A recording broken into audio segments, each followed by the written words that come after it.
The actual sermon is about step by step, but it's not about this. Okay, so just to let you know, we're not going to do anything about the new kids on the block. All right, so I did do that for my sister Jennifer because I mean she has followed these guys since high school. She could tell you everything about them because she has seriously followed them step by step, every bit of their career, all the way through now.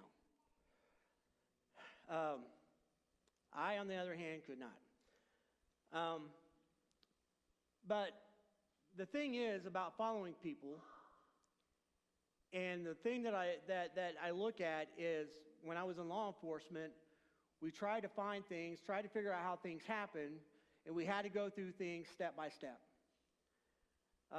One of the cases that I assisted on in Illinois when I lived there, I watched the detectives carefully and methodically put together a crime scene and learned how they did things in a different way. It was amazing to see how they could go from nothing to come up with what they needed to do. And they had to follow certain steps to be able to do it. And so following that, you get the outcome of what you're trying to find out. One of the things that I wanted to look at was I wanted to take a step-by-step journey with Jesus before Palm Sunday. Because I think it's very important to understand what was going on in Jesus' head at this time, because remember, he's only got really a few weeks before the crucifixion. He could have left, he could have went and done whatever he wanted to do, but the amazing thing is that Jesus knew at this point that his time had come. He knew it was his time, and he knew that they had to travel to Jerusalem. Now, I believe, beyond a shadow of a doubt, not only did he know that it was his time, but he also knew what was getting ready to happen and what he was getting ready to go through. I have no doubt that he knew the beating that he was going to wind up taking. I have no doubt that he knew the torment and the mockery and everything that was going to happen to him, and yet Jesus still went on his own will to Jerusalem. Now, he could have went the long way around, or he could have done something. They could have had to go find him, but he went. He knew. Through it all, as we're going to see, there's one main thing that we'll see through this step as we're watching him, and it's the biggest thing, is he never quit his ministry. He did not stop knowing what was getting ready to happen, which is a key thing, because if he could have stopped and said, I'm not doing this no more because I know what's getting ready to happen, and it's no point for me to continue to do all the things that I need to do because it's going to go to the wayside anyways.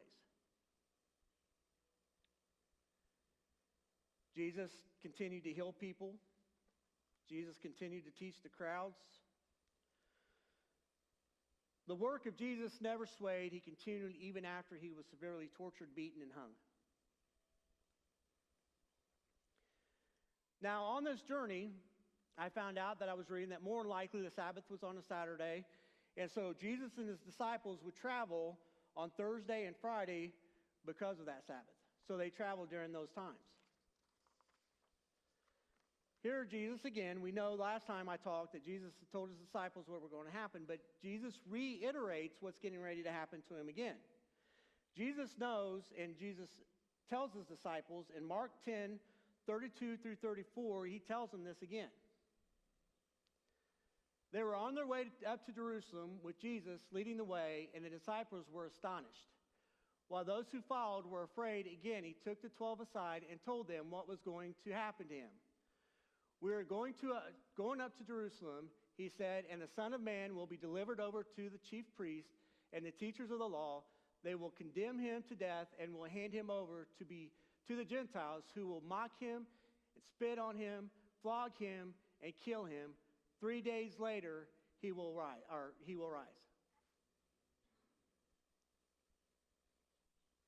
Jesus is already telling him. He already knows what's getting ready to happen.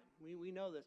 But Jesus is illustrating that, again, look, this is what's going to happen. I'm going to be arrested. I'm going to get handed over. He tells them everything that's getting ready to happen to him. I'm going to be mocked. I'm going to be spit on. I'm going to be beaten. I'm going to be hung. But I'm going to rise.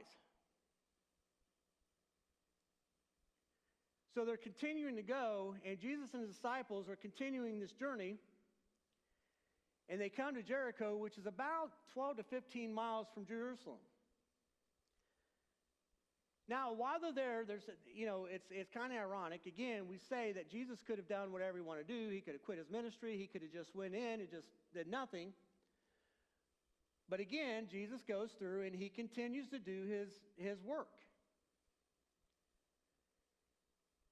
While he's in Jericho, there are two blind men that are there that cry out, that they know that he's there, and they cry out to him, saying, "Have mercy on us." And Jesus asks him, "What do you want me to do?" And he says, "We want to see." So, Matthew 20, chapter 20, 29 and 30. As Jesus and his disciples were leaving Jericho, a large crowd followed him. Two blind men were sitting by the roadside, and when they heard that Jesus was going by, they shouted, "Lord, Son of David, have mercy on us." Again, Jesus stopped. Jesus heals them. Now, remember, through this whole thing, Jesus just told his disciples what's getting ready to happen, and it's still astonishing that Jesus is saying it's still not a thing that is stopping him from doing what he's got to do. Now, I don't know about you, but if I was knowing that I was getting ready to walk into something, knowing what was getting ready to happen, I'm not going to go that way. I'm going to go the other way because I know better. I know if I'm in trouble at home and my wife's standing in the kitchen and I got to go somewhere, I'm going to go the long way around because I know what's going to happen. Okay, that's who I am. That's just me. But it doesn't stop there. Then they wind up, after he heals the two men, he finds the little guy. We all know the little song about Zacchaeus, the wee little man, who climbs a tree wanting to see Jesus, who was a crook, a taxpayer, who took a lot of money. And as Jesus is walking by, now Zacchaeus actually wanted to see Jesus, so he climbed a tree because he was just too short to see through the crowd. Jesus, knowing he was there, looked up and told Zacchaeus to come down because he was going to his house. So, again, let's see what Luke 19, 1 through 10 has to say. It says, Jesus entered Jericho and was passing through. A man was there by the name of Zacchaeus. He was a chief tax collector and was wealthy. He wanted to see who Jesus was, but because he was short, he could not see over the crowd, so he ran ahead and climbed a sycamore fig tree to see him. Since Jesus was coming that way, when Jesus reached the spot, he looked up and said to him, "Zacchaeus, come down immediately. I must stay at your house today." So he came down at once and welcomed him gladly.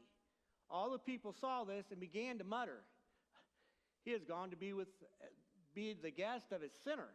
But Zacchaeus stood up and said to the Lord, "Look, Lord, here and now I give half of my possessions to the poor, and if I have cheated anybody out of anything, I will pay back 4 times the amount."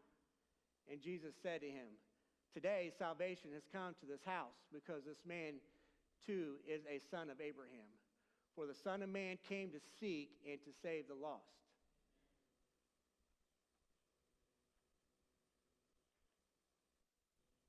Again, another thing happens. This guy that everybody's muttering, "Man, Zacchaeus, out of all people, why is he going there? He's a sinner. He's done this and he's done that."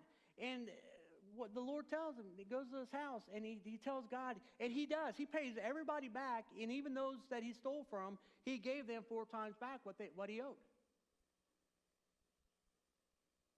And what happens here is that God says salvation has come to this house today, and immediately Zacchaeus is saved.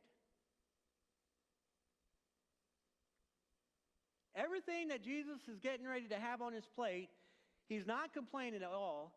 He heals 2 blind men. Zacchaeus gets saved, and he eats with them. And it's just to the point where you're thinking, man, you've got to wonder what is going through Jesus' mind at this point. They're still traveling. We see that everything that is happening right now is happening in Jericho. And then they're about 2 miles outside of Jerusalem. And Jesus arrives at Bethany, where he winds up eating at Mary and Lazarus' house. Now we all know about Lazarus. Lazarus was one that was dead, had been dead for quite some time before Jesus came in. And when Jesus told him to roll the stone away, everybody's like, don't roll the stone away because it's going to smell real bad. They roll the stone away. Jesus calls out, says, Lazarus, come out. Lazarus comes out, so he heals him. But what's important about this is I feel that as I was reading this, I kind of caught something that, even though I've heard the story, it kind of made a little bit different impact on me because of what is getting ready to happen in this house. You see, Lazarus was Jesus' best friend.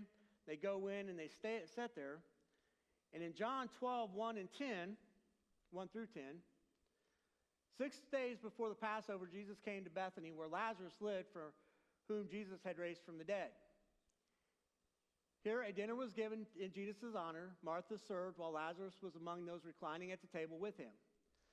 Then Mary took about a pint of pure nard, an expensive perfume. She poured it on Jesus' feet and wiped his feet with her hair. And the house was filled with the fragrance of the perfume. But one of the disciples, Judas Iscariot, which we all know who that is, we know that he was the one that's going to betray Jesus, objected and asked, why wasn't this perfume sold and the money given to the poor? It was worth a year's wages. Because he didn't care about the poor, but because he was a thief, as a keeper of the money bag, he used to help himself to what was put into it. Leave her alone, Jesus replied. It was intended that she should save this perfume for the day of my burial. You will always have the poor among you, but you will not always have me. Meanwhile, a large crowd of Jews found out that Jesus was there and came not only because of him, but also to see Lazarus, whom he had raised from the dead. So the chief priests made plans to kill Lazarus as well.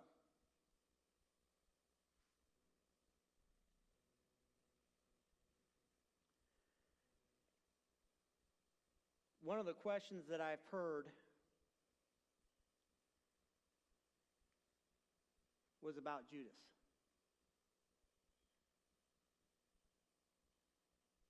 He didn't have a choice in doing what he did. He had to do it.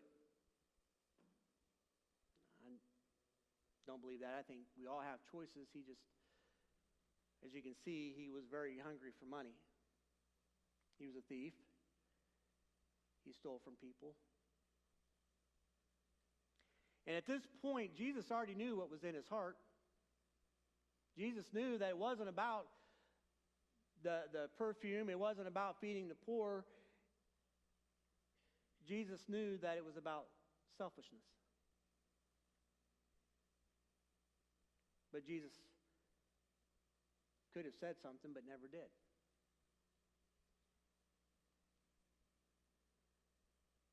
As they're sitting there, the chief priests are there. They see Lazarus, and now they want to kill Lazarus too because Jesus had raised him from the dead. And what a big spectacle that was.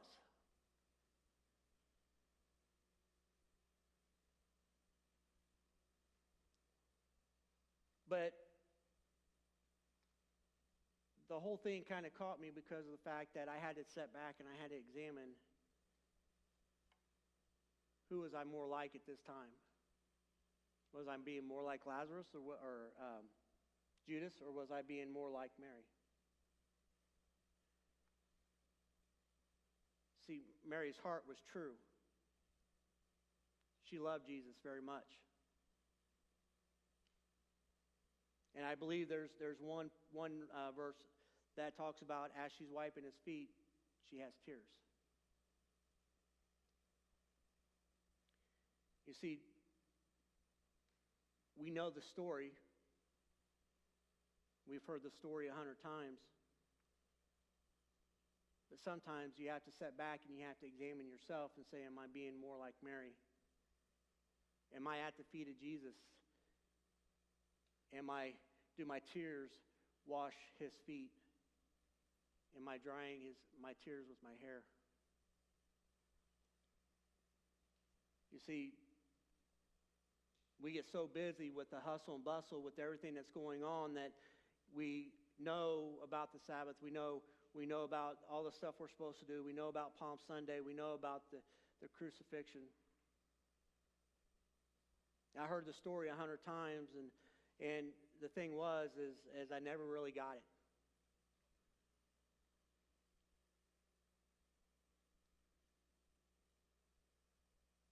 Yeah, Jesus is getting ready to do all this stuff for me, but the problem is do I understand, do I truly, truly understand how much God loves me? Through every difficult situation, through everything that I've been through, do I really understand how much God really loves me? No matter what I do, no matter what stupid decisions that I make, and trust me, I unfortunately make a lot of them.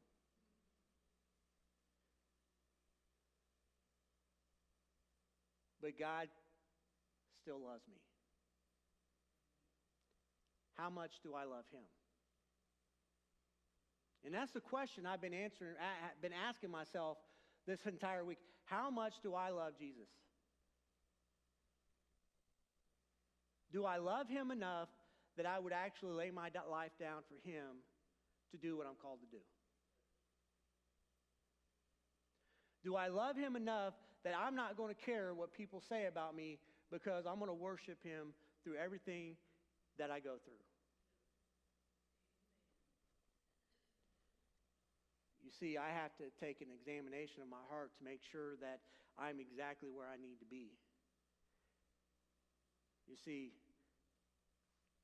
I found out there's a lot more times that I didn't need to be kneeling at Jesus' feet. And I need to be holding on to his feet, and I need to be loving him more than I've ever loved him before.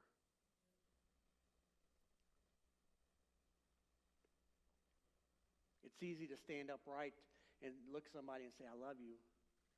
But when you now kneel down at somebody's feet and you're grasping on and your tears are hitting their feet and you're telling them you love them, man, that's a whole different ballgame.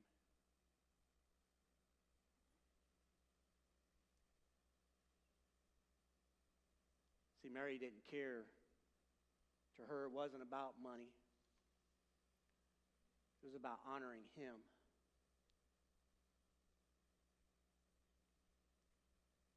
I believe in church there needs to be an order. And I think sometimes we can get so caught up in that order, sometimes we just need to fall at Jesus' feet.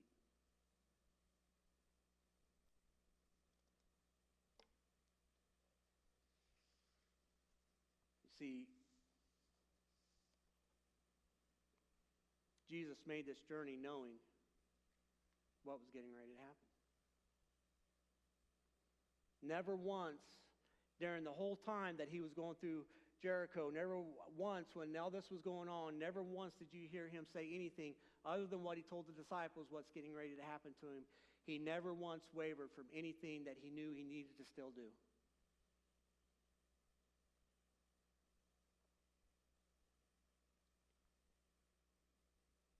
There are a lot of things that are happening in this country right now that is testing the church.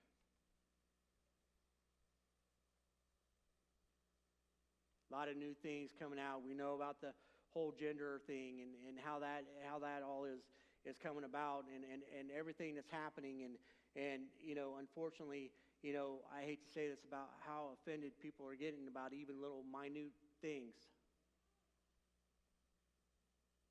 See, the church is getting to a point where before long we're going to have to make a decision.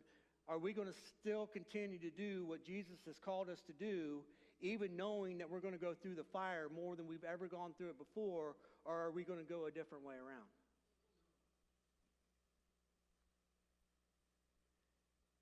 Are we going to go step by step exactly like Jesus wants us to, or are we going to do it the same way that we've always done it and do it our own way?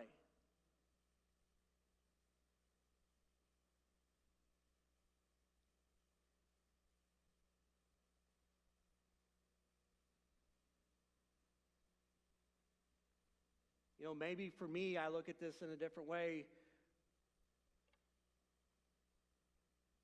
because I had no idea what was going to happen in my life. I didn't know if I was going to see tomorrow or not. But the question was I going to do what Jesus did and know I'm going to go through this fire, not knowing what was going to happen, to show people that I believe in what God was going to do, or was I going to try to do it a different way and say it doesn't matter because I'm not going to be here, so there's no reason for me to say anything?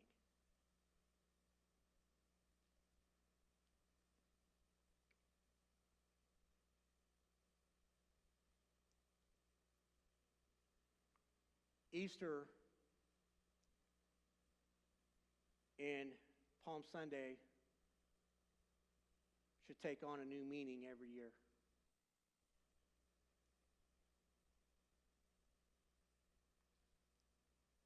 There's a song that we sing, talks about having the cup in our hands and being at his feet.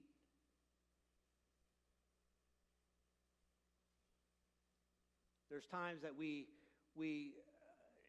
need to understand that it doesn't matter what is going on. It doesn't matter what we're getting ready to face. We know that Jesus faced way more than what we'll ever face. And again, the question comes down, are you going to quit?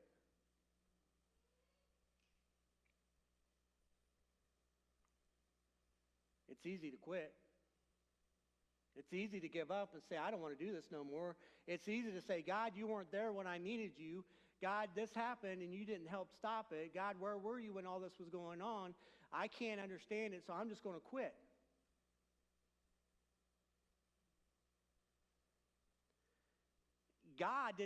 Jesus did not, when we go to the garden, did not want to do what he had to do. He even said it very clearly. Any other way we can do this, let's do it, because I don't want to do it. He knew the suffering that he was about to endure. And how many times have we told Jesus, Jesus, I don't want to do this because I don't know how I'm going to do it, and I really don't want to go through with it. I just rather would do it another way. As Jesus is saying, you need to stay the course. It's not time for you to quit. It's not time for you to give up. You need to go through this.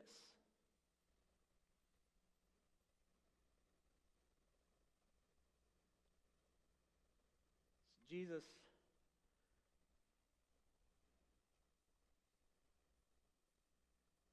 knew that that Judas was going to betray him.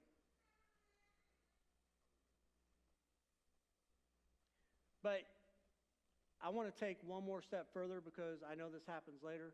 But after all this, even knowing that he's getting ready to die, he did one more act that was so unselfish that it ought to all make us look at something totally different. He went down the line and washed every one of his disciples' feet. Knowing he's getting ready to go through what he did, and he's still doing what he's called to do.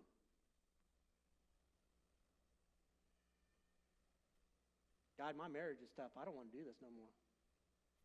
You don't understand. God saying, yeah, I do. Stay the course. I've got a plan. This ain't done yet. God, I'm sick. You don't understand. I can't do this no more. I can't keep feeling like I'm doing. God's saying, yeah, you can. I got a plan. Stay the course.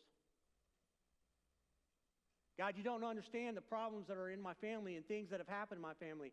Yeah, I do. Don't quit. I have a plan. Stay the course.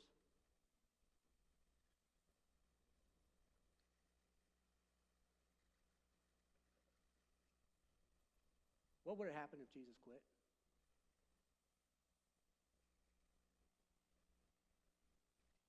I've asked myself that many times. Well, the first answer would be we wouldn't be here. There'd be no reason for us to be here.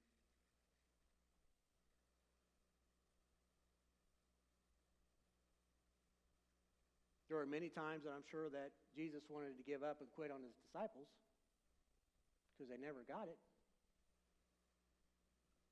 How many times, I always think to myself, and I've always told Maggie, it kills me because no matter how much I'm like Peter, no matter how much I mess up, no matter how many times I do something or say something wrong, God says, you know what? You don't get it, but you will.